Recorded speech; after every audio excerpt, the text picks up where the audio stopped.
Caroline and Sarah Jane. It's a real privilege to be here. It's an honour to be back in my home country talking to my colleagues, nurses, midwives and other health professionals. I have to say I come here today in a spirit of sharing and humility, not because I know all the answers. I don't know all the answers. I know most of the questions though, but I don't necessarily know the answers to them. But I come here with a lot of experience to share some thoughts and some ruminations about the work I've been doing over the last, I suppose, 40 years. I think an Inclusion Health conference is really timely at the moment, especially given the rise in right-wing thinking, misinformation, or perhaps more correctly, disinformation in Ireland and England, and indeed in other parts of the world. If I can leave you with a few thoughts, I'd be very pleased with that. Health professionals in Ireland and in England are struggling with very heavy workloads. The people they're caring for are actually very complex. So it's not surprising that at times inclusion drops off the agenda. It's very easy for that to happen. But I'm very confident. My experience is actually with ethnic health inequalities and more recently with dementia, mainly in the Irish community, but in other ethnic minority communities in England. But I'm very aware that exclusion actually crosses a number of different axes: age, sexuality, housing status, travelling status, neurodiversity, mental illness, and there'll be others that I can't even remember at the moment. But my focus is mainly on ethnic health inequalities, ageing and dementia. A little bit about me. I left Ireland in the late 1960s to do my nursing training in England. I wasn't clever enough to actually do it here, so I ended up in North London. I was also keen to get away and see the bright lights of London, and my parents were very anxious that I had a job with somewhere to stay and somebody to look after me as well. I leave it at that at the moment. I didn't go to one of the hospitals that were then, and still are in many cases, the bastion of Irish nurses. I went to a hospital in North London and I was one of 3 Irish nurses in the set. There were a couple of nurses from Hong Kong and there was one nurse from Barbados, and there was the token male in the group. And that was pretty much the same for all the different sets in the School of Nursing that I trained at. Being nurses, we were kind of insulated from what was happening in society in the late 1960s. And I found that the English patients, the predominantly English patients, a few Irish patients that we were looking after, thought nurses were absolutely wonderful. But I still couldn't get why they mimicked our Irish accents or made fun of the way we talked. And the English students that we worked with were very friendly at work, but we weren't invited to their birthday parties or drink celebrations. We were different to them in some way, although we worked very well and very collaboratively on the wards. That was where it stopped. My training was uneventful until the trouble started in Northern Ireland. And then we had a lot of trouble on the wards as young nurses. We dreaded the newsagent's trolley coming round in the morning where they would read the news. There wasn't a television, there weren't radios that people could listen to. So the newspapers brought the news of what was happening. And the patients were they could be very hostile to us. Your crowd were at it again last night was the sort of stuff that we had to hear.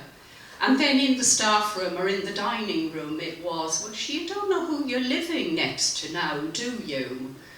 And at 18 or 19, none of us knew how to handle that. You know, we had no affinity for what was happening, but at the same time we weren't confident enough, or we didn't know enough to challenge it. So I worked in various hospitals in North London in different roles until I was encouraged into clinical teaching by a wonderful Kerry man who was the head of nursing at the time. The Black Report in Health Inequalities had just come out in the early 80s, and that was the first major piece of research showing the link between socio-economic status and health. And incidentally, the Black Report, the Health Inequalities Report, was published privately by the authors, although it had been commissioned by the government. The government didn't publish it. It laid on the shelf, so the authors were actually pushed into actually publishing that report. So it did show that the poorer you were, the poorer your health was. It didn't mention race or ethnicity at that point, but it was very clear that most of the poor and the people living in deprived areas were actually from black and ethnic minority groups, including the Irish. Not always, some of the Irish were doing very well, but many of them were living in those deprived conditions. And the area I was working in, the areas that I did work in, were very diverse areas with a mix of people from the Caribbean, Greek and Turkish Cypriots, people from India and Pakistan and other parts of the world. And I could see that the treatment they were getting, and the student nurses were telling me about the treatment they were getting on the wards, I could see that these patients were often left in pain because the assumption was they had a low pain threshold, so kind of put up with it. I saw African and Caribbean patients, and I heard of African and Caribbean patients in sickle cell crisis who were not given analgesia, or certainly not given sufficient analgesia, because the assumption was that they were drug addicts. There were many assumptions. I nursed a young Irish man who died of multiple injuries from a fall on a building site, and the assumption was that he was probably drunk. There was no evidence to actually suggest that, so that kind of got me worried. I didn't always know how to handle it. I know how to handle it now, but I didn't know at that time. And I was very fortunate at that time to work with colleagues who had similar anxieties and concerns about healthcare as I had, particularly around minority ethnic groups. My colleagues were Irena Papadopoulos, who was a Greek Cypriot, and Gina Taylor, who was an English woman. And we developed then the model, the Papadopoulos, Tilki and Taylor model of cultural competence. I'm very proud of that. It's been adapted and adjusted many times since and translated into many languages. And somehow people have forgotten the Tilki and Taylor bit of it. I get very riled about that as well. But we were very influenced by the work of Madeleine Leininger in the States, who had developed a theory of nursing and a model for cultural diversity in care, I think she called it. It was very complex, and we felt that while it was too complex, it was focused on an American healthcare system, and it didn't consider the racism and discrimination that impacted on people's lives. So we developed this model, which Dr. Boyle, P.J. Boyle in the front, will remember it with with a big headache. But it was teaching about health inequalities in people from different ethnic minority groups that I realised, well, what about the Irish? They were the oldest and the largest group of migrants in England at that time, and to some extent they still are. So what's happening to their health? And I wasn't the only one asking these questions. It was very evident that Irish men were dying about 10 years earlier than their brothers in Ireland or their peers in the UK. But there were also lots of Irish people, particularly men, in homeless situations, whether it was in insecure housing or being street homeless. And also there was some evidence coming through about the deprivation that many of the Irish community were experiencing. So what's this got to do with anything, you might well ask? I'm conscious, very conscious, that the spread of xenophobia and anti-migrant sentiment that has been happening in England and in Ireland and indeed other parts of the world recently has been happening, and I wonder about its impact on care, whether we're talking about nursing care or health care by other professionals. Nurses and other professionals are part of the society they live in, so they're not immune to some of this discourse, some of this negative discourse. They're influenced by the power of public opinion, by the stereotypes that exist out there. And the social media, I mean, I could go on for an hour about social media, how vicious it can be, but also how influential in certain sections of society. So the ethno-history of Irish migration has got many resonances with that of migrants to Ireland, to England, and to other parts of the world. Irish people emigrated in their thousands over the centuries. Some very recent research has shown that between 50 and 80 million people worldwide now have Irish ancestry. So that's a big group. Emigration in Ireland was kind of unquestioned. It was so common, it was actually unquestioned. And it was seen, if it was seen at all, it was seen as young people seeking an opportunity elsewhere, maybe to get away from society and their families, but it wasn't seen as the necessity it was. Mary Robinson, the first woman president of Ireland, was the first one to actually say she was president of Ireland and the Irish diaspora, of Irish people all over the world. And since then, Mary McAleese and President Michael D. Higgins has taken that stance. And there's a light in the window of Áras an Uachtaráin to welcome back exiles and strangers. But we know about the famine when Ireland lost millions of people due to starvation, while beef and dairy products and corn were being shipped out of Irish harbours to England. Colonialisation left Ireland with a very subsistence economy, underdeveloped, with economic stagnation and starvation as well, which meant that there were no options for family survival, but somebody, one at least, in most families had to emigrate. And Irish government records over the years show the importance of those remittances to the family and rural economy. Irish records show that in 1961, postal orders and cheques from England alone amounted to £13.5 million, when the education budget here was £14 million. So I think it's very important that we don't forget that. One of my informants, which actually sticks in my mind, a lovely woman called Alice, said, they have short memories. They wouldn't have had an arse in their pants if we hadn't sent money home every week. So I think we've kind of got, Ireland has got a duty. England, of course, has got a duty as well. I don't deny that at all, but certainly Ireland has got a duty. And like other migrants then and since, Irish people left home to better themselves, to support their families, and they worked hard to achieve this. And it was mainly younger people and single women who left, although many fathers were forced to leave their families for long periods of time to support the family.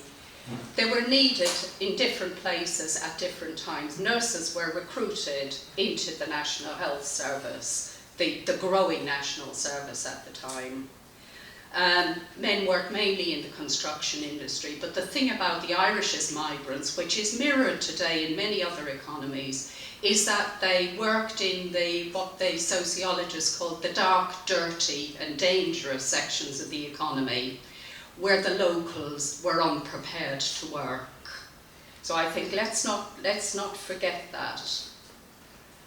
Let's say the vast majority of Irish migrants were economic migrants, but we can't deny that many of them were seeking refuge or even asylum from things like institutional abuse, domestic violence, from things like unmarried pregnancy, people who were of a different sexual orientation. So there were many reasons other than the economic imperative for people to migrate. And I don't think I ever really understood that until I volunteered with an Irish housing association providing accommodation to homeless Irish people, mainly men, but occasionally women.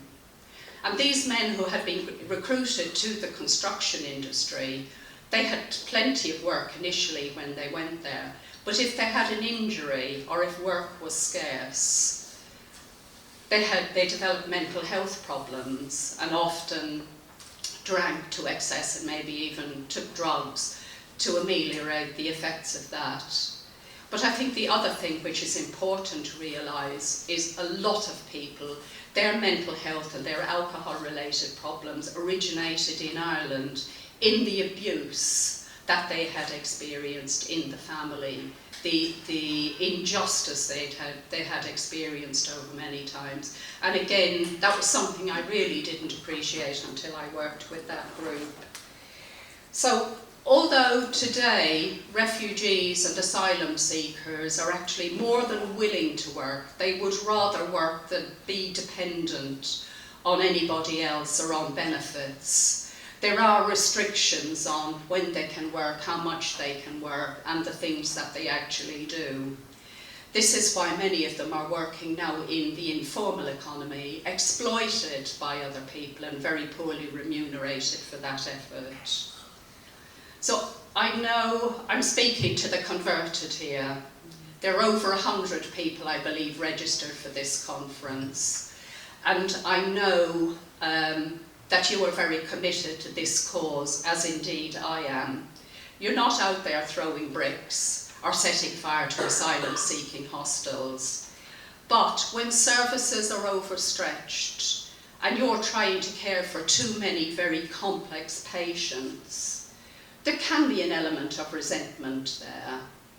And it may be that our unconscious bias actually leads us to work with the people that we know and understand better. It's not actually, it's not deliberate, it's not thought through, but that can happen very easily.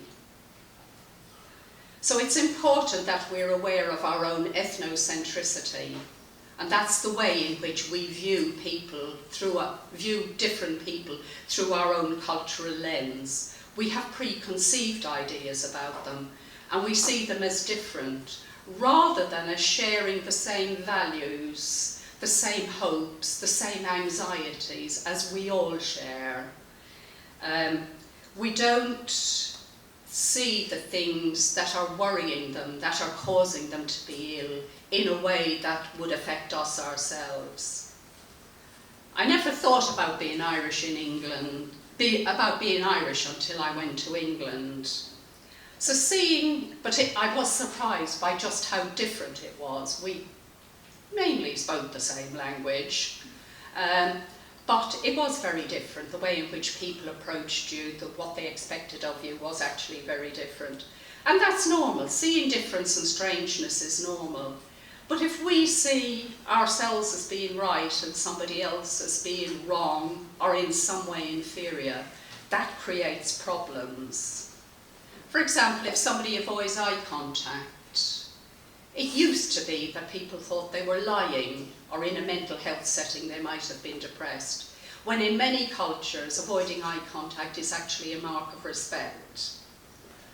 I've spent 43 years trying to get my Turkish Cypriot husband to say please when he asks for something. He's a very gentle man, and he's not in any way demanding, but he hasn't been socialised in the same way as I have, or most of you have. to say please and thank you. So he will come across as very rude, and I'm always there like a parrot on his shoulder. After 43 years, it hasn't really worked. But we might think there's an overseas colleague. We might think they're unfriendly or standoffish or not wanting to integrate if they refuse to join our drinks after work or some other celebrations and things like that. When it may be just that they're uncomfortable with something like going to the pub. They may not have the money to do it either. So until we question some of these kind of everyday assumptions, we can discriminate. We can discriminate without even thinking about it. And the other thing is stereotypes. If we focus on what is different, it can confirm stereotypes. And the thing about stereotypes is there's a grain of truth in them which kind of reinforces them. The stereotype of the Irish in England, and in my experience, was that we were a bit thick. In fact, totally ignorant. That all our problems were down to the fact that we were alcoholics, or we were suffering from Irish Catholic guilt. They didn't know how we got round the guilt, actually. They never bothered about that. So I found it very strange when somebody said to me I was quite intelligent considering I was Irish. And I came from a family of non-drinkers, so to be regaled about going out and getting drunk all the time was really very strange to me. But that was having an impact on the care that Irish people were getting.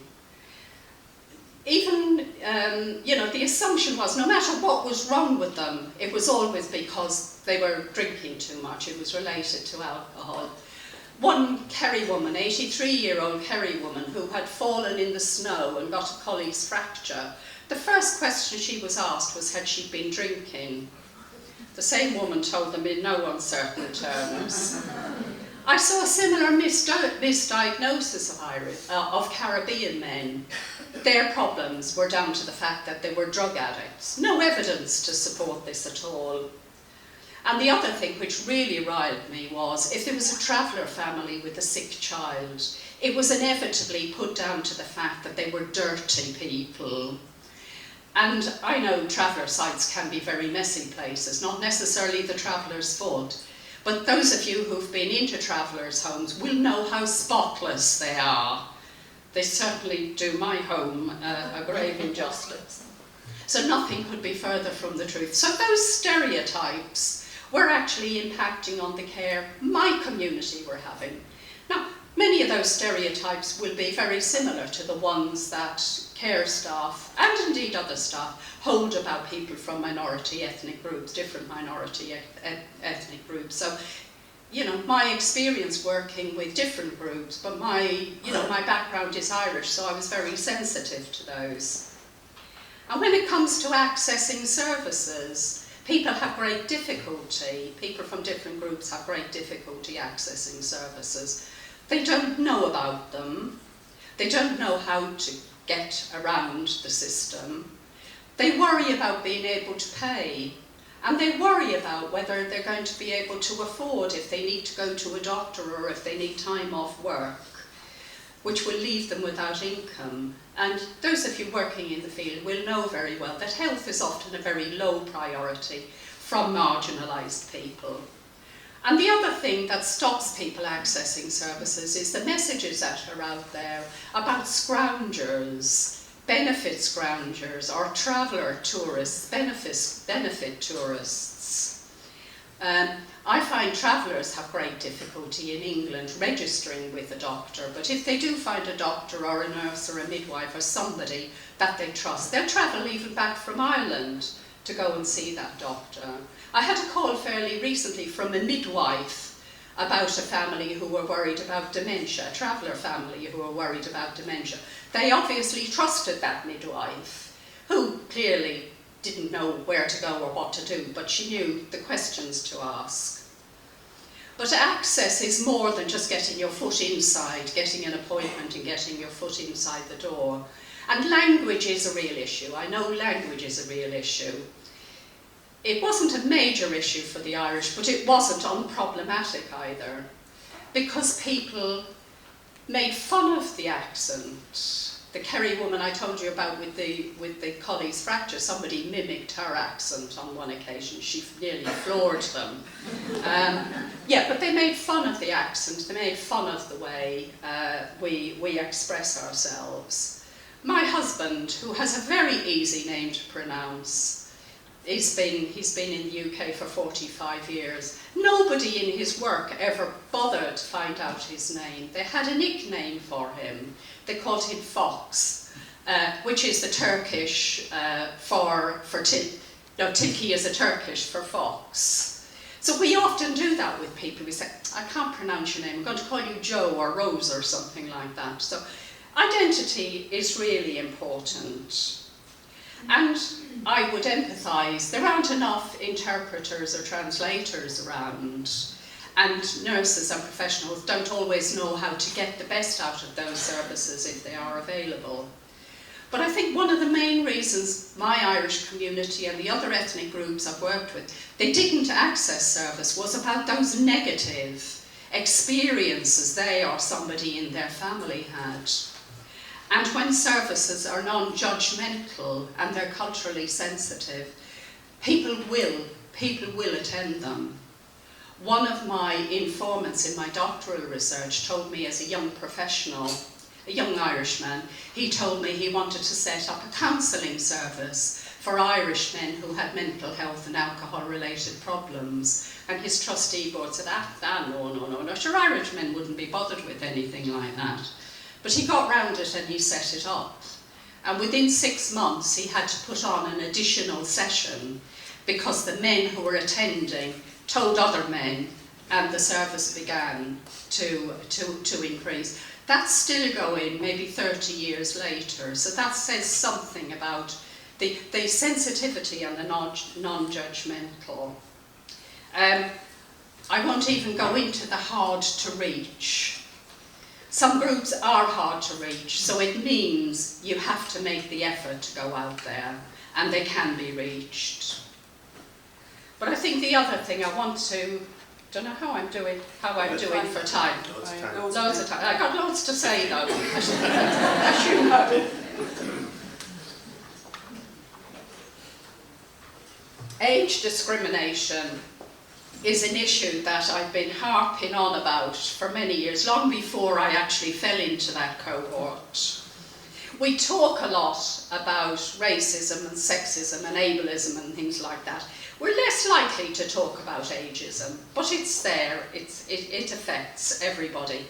It affects older people in practice. I realise that ageism can affect people at any age, but today I want to focus on being older. Elderly people from the main population are actually marginalised. But if you belong to a minority ethnic group, if you're additionally disabled, if you're from an LGBT cohort, these all add additionally. They all intersect with each other and make problems worse. And as you know, and indeed as everybody knows, people are living longer, so this older age group is actually growing in all societies. And I wonder whether the curricula, nursing or medical or other professional curricula, are actually taking that on board. I'm not totally up to date on that, so I won't be too critical of it, but my experience in the past was it was given very little attention, although the need was there. And the older population have been hard hit by lockdown, by COVID, and by cutbacks in services. They've been hit harder, and even worse if you're an elderly person living in a deprived area. So elderly people are rarely discriminated against on one ground alone. They are older, but also they've got disabilities, they may be living in poverty, they may have hearing and visual impairments and things like that. So all these things intersect with each other. And I think I'm getting very conscious of, well, I suppose I've been getting very conscious of it for a long time now, that the built environment isn't always accessible for older people. There's a lot of talk about age-friendly cities and towns, where things like steps, places to sit down, toilets are a major issue. which stops the independence of many older people. But the system, the healthcare system, the health and social care system, also discriminates. It excludes people. Because they've got multiple morbidities, you often find that somebody will be going to see a cardiologist for their heart problem. They'll be going to see a respiratory physiologist because they've got COPD. They may be under their GP practice because they've got diabetes. And you know the range of problems. You're dealing with those problems out there. So I think what there is a need for, medically, but also in nursing and healthcare, is some sort of generalist service which actually looks after the whole person and all their problems, rather than sending them for duplicate investigations, probably even risking polypharmacy. So I think there's a need to re-look at things like that and hopefully offer people a more comprehensive service. I don't want to be too critical, because I do recognise the very creative and the innovative services that exist in the field of elder care. But England, and I'm not sure about Ireland, has had several reports of neglect of elderly people by doctors and nurses in the healthcare system. Very damning reports as well. And there's a mountain of anecdotal evidence from various charities and things like that. And my research with Irish people, older Irish people, doesn't suggest to me, it actually confirms to me, that they're very undemanding. They're very grateful for what they get. They've got low expectations, and they don't complain. And as you well know, no complaints doesn't mean no problem. But I want to say something about caring for elderly people as a kind of a Cinderella service. Often the funding is very different for services for older people, and they're cared for in areas that have fewer staff and staff with fewer qualifications. And they're cared for quite often by staff from different minority ethnic communities, recruited overseas. And I'm not having a go at these nurses now, I want to make that very clear. But they don't understand the culture of the patients they're looking after. The patients don't understand their accents, and they don't understand the patients' accents. And also they can be very judgmental about the families of patients who seem to have abandoned their relative and not caring for them. And this is because people from different cultures actually care for people within their own families, often within extended families and communities, because there isn't any alternative to care. So they can be very judgmental. Now, as I said, I'm not blaming those nurses or those professionals or those care workers for that at all. There is a lack of training for these workers. So I think it's really important that not only the training for physical skills that they get is psychosocial care is actually included in that as well. So just as we want to learn about people from other cultures, nurses and health workers from other cultures need to learn about us as well, if that care is to be culturally sensitive. And I am a bit concerned about people who spend their lives in England or the US or some other part of the world, who retired back to Ireland. They built a beautiful house on the side of a mountain overlooking the sea, very idyllic, until you can't drive and your GP or your post office is miles away and you're living in a desert, a digital desert. So dementia is a taboo subject, rather like cancer was 20 years ago. People with dementia are excluded in society as well as in healthcare. It's been a particular issue for the Irish community because of the age of the population. The Irish who migrated in the 60s and 70s are now much older than even the majority population, so dementia is a big issue for that community.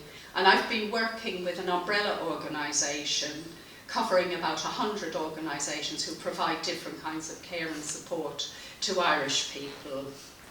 And the other thing that worries me about dementia is the growing numbers of people with young age dementia, and that's dementia before the age of 65. This is apparently particularly growing in Irish traveller communities. I've worked with 2 traveller organisations, helping them to understand dementia and care for their families. And caring for somebody with dementia is difficult at the best of times, but if you're trying to care on a trailer site, or if you're on the move, it's even more difficult. And many of these families are forced to move into housing, which is not the answer for travelling people, and particularly difficult for somebody who is having dementia. So, thinking about dementia, I'll just very briefly say a little bit about dementia, and some of you will know about that. I think there's probably a lack of preparation for health workers around dementia. They can often deal with the physical needs of the person, but they don't know enough about the psychological care that is needed. You do need to know about the person, to understand their culture and background, to be able to help them to live as independent a life as possible. I like to use the social disability model for dementia, whereby it recognises that there are neurological changes or neurological impairments in dementia. But what is needed is we call it a cognitive ramp. It's not my term, but it's a very useful term.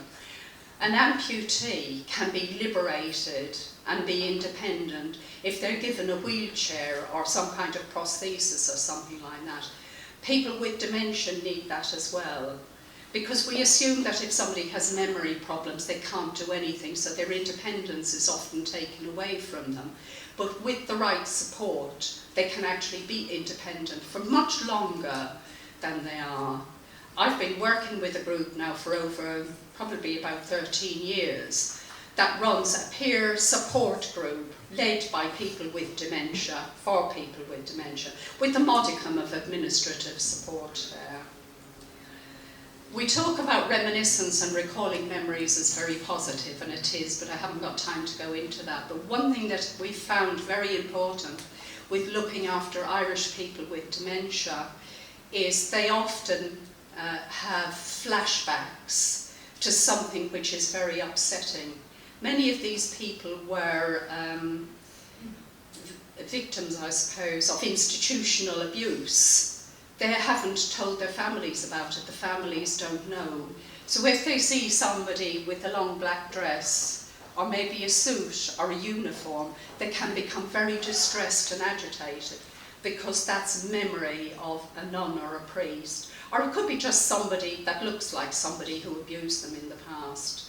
So professionals in the UK mostly didn't understand that, but the Irish community professionals began to understand it when that started happening. One very a different scenario, one man who was admitted to hospital for some kind of physical problem, he had to be transferred in an ambulance somewhere else, was very agitated and kicking out because he thought he was in a police van and he had been arrested. He had been arrested during the Prevention of Terrorism Act, so that was coming back to haunt him. So similar things happen to people. You will be looking after people who are refugees or asylum seekers. You don't know what's been happening in their lives. So you deal with PTSD probably on a fairly regular basis, but that can happen in dementia as well. So it's something to be really, really conscious of. So what? Clearly nurses and other professionals need improved knowledge of the different cultures that they care for. That's almost self-evident.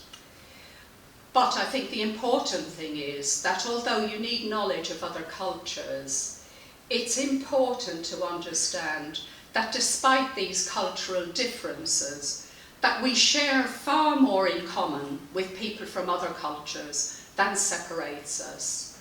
Where you find the differences are within any culture.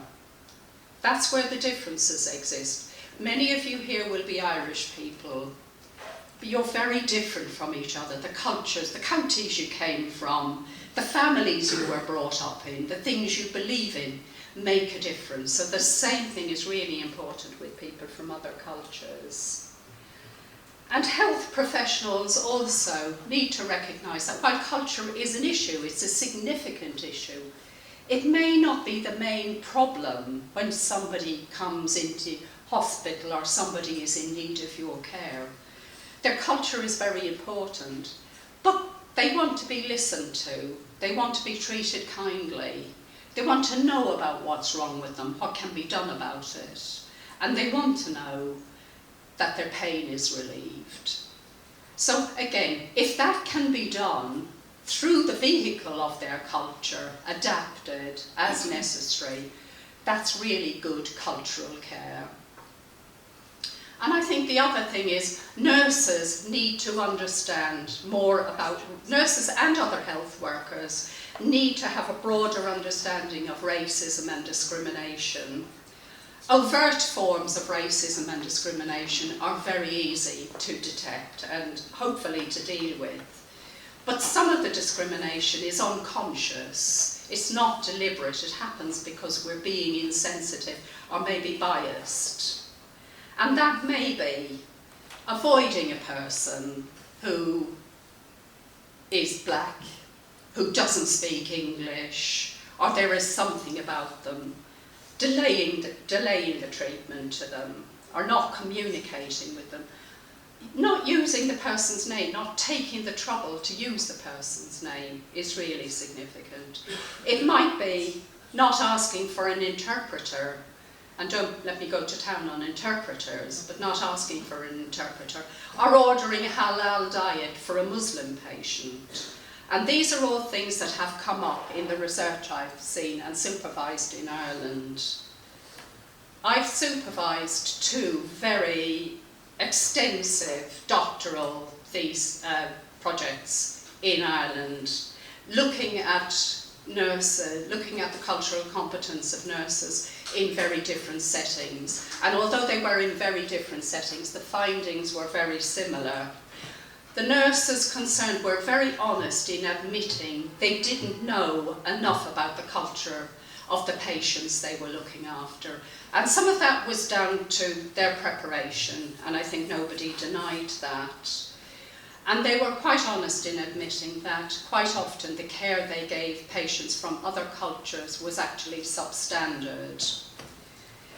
But what was worrying about it was they didn't do anything about it. They didn't ask anybody, their mentor or their colleagues. They didn't ask the patient. They didn't look it up online. And it was really worrying that although, we don't know about every patient we look after, not even from our own culture, but we actually do something to learn about it. There were clear language problems, I don't doubt that, and I've worked in those areas where language is a problem. But we make an effort to communicate with people who have strokes, who have different forms of aphasia, to people who are non-verbal. They didn't draw on the other skills that they had to actually deal with these patients. They just blundered along. They often masked their inadequacies. They didn't tell anybody about it. And the culture of the ward or the department they were working on often kind of perpetuated that. In some cases, they didn't have very good role models. And the kind of usual, the hospital ritual, they said they treated everybody the same. Well, that doesn't work. The rituals and the routines that were part of the way in which various departments worked seem to perpetuate that lack of attention to the needs of people who were different. Cathy Markey, Dr. Cathy Markey from Limerick University called that resigned indifference. They became resigned to the fact that They weren't giving very good care, but there wasn't much they could do about it. There wasn't much that they wanted to do about it. So what I would say is, and I say it in all humility, I've been there and I've made all the mistakes, is it's okay not to know. Be humble about it. Say you don't know. Ask the patient, ask the family if you can, ask your colleagues. We're very fortunate now in Ireland to be working with colleagues from a number of different cultures. We shouldn't be relying on them to teach us, but they are a resource that we should be relying on, we should be making more use of. So it is negligent not to take action, to do something about it. And patients will respect you if you try, even if you get it wrong. I think that will happen. We get it wrong all the time. We make mistakes with patients from our own group. So let's be honest about it and say it. We need to have more cultural curiosity. So I'm very conscious of the pressure that health workers of all kinds are under. It is very difficult. I'm not trying to be critical. I'm just trying to think around things, or to get you to think around things that maybe you haven't thought of. There are many barriers to be overcome. I recognise that. But what I have seen from the abstracts and the poster, I haven't seen the posters yet, but I've seen outlines of the posters there. There is a lot of good work going on. So let's learn from each other and actually make this a very safe, a very inclusive health service for our community. Gar mil maga.